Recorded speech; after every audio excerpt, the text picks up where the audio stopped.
We were like in the middle of lockdown and imagining the day when we could play like a big festival again, and the kind of music that we would want to play on that occasion for the audience to try and make people just go wild.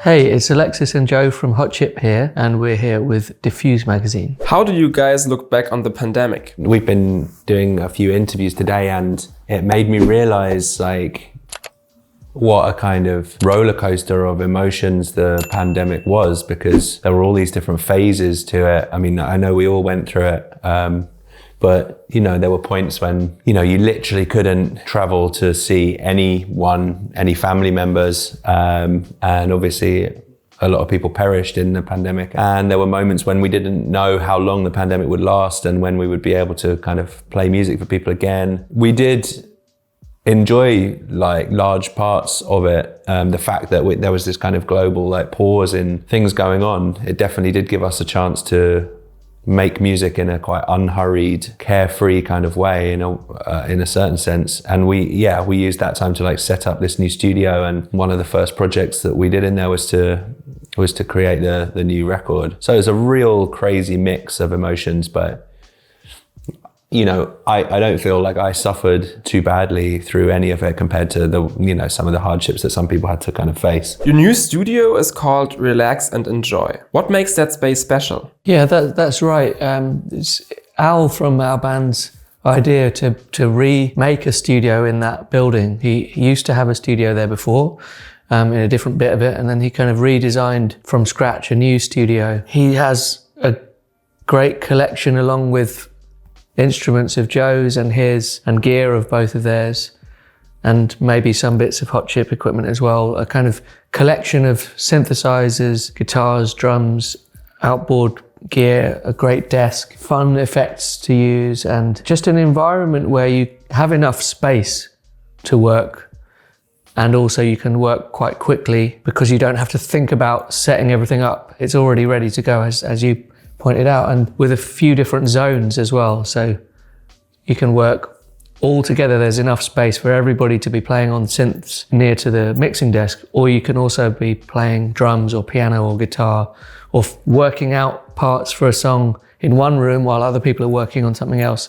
in another room. Lots of studios are like that, but what was key to this one was, I think, the collection of instruments that are really good to inspire you to play, and the fact that it doesn't take long to get ideas recorded. And then another quite important factor, and maybe why Al gives it the name Relax and Enjoy, is that he has his kind of cocktail menu and somebody to help make cocktails, so that as you get into the evening, maybe you can relax and enjoy a bit of socializing or kind of getting away from the music momentarily. What role does the song Sabotage by the Beastie Boys play for you? As a cover version, we were looking for something that maybe didn't sound really close to the Hot Chip sound, but which we were inspired by and really connected with. There are so many good Beastie Boys songs, but there's something good about the way that it's a bit more rudimentary and punk rock in its approach. So we could learn that. We learned that very quickly one morning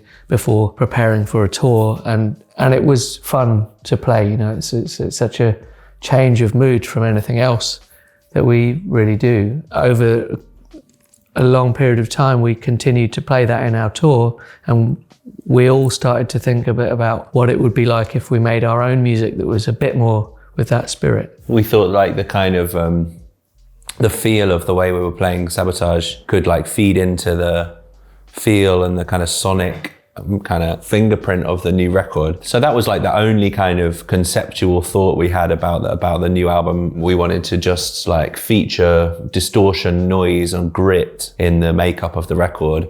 So there are a couple of tracks on the album that kind of like express that most fully. Even if some of the tracks on the record are not super kind of aggressive and punky, we tried to include some of the sonic details of something like Sabotage in them. So for instance, we often made the sound of the drums in the record kind of quite gnarly and a little distorted, or we would introduce distortion to the vocals on quite a lot of the tracks on the album. So it was just something that we were kind of bearing in mind, you know, for the concept of the record. What were your thoughts behind the track Freakout release? It was kind of imagining, we were like in the middle of lockdown and imagining the day when we could play like a big festival again, and the kind of music that we would want to play on that occasion for the audience to try and make people just go wild.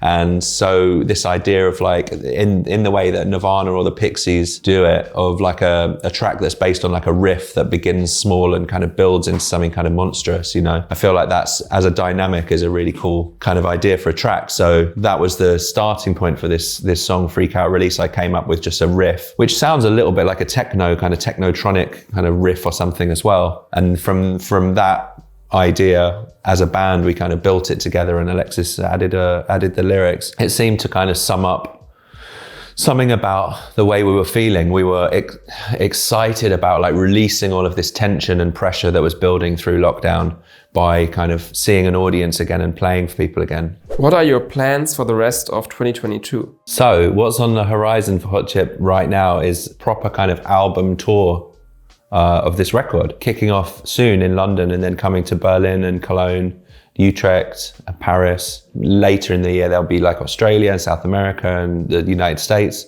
But the tour around Europe and the UK is really what's exciting us, because it's our chance to kind of learn a load more new songs from this new record and play them to people, which is going to be really, really joyful. Like my brother sings backing vocals on one track on the album, and I'm super excited about having him join us on stage and do that for real, which he says he'll do, but he's worried about shitting himself.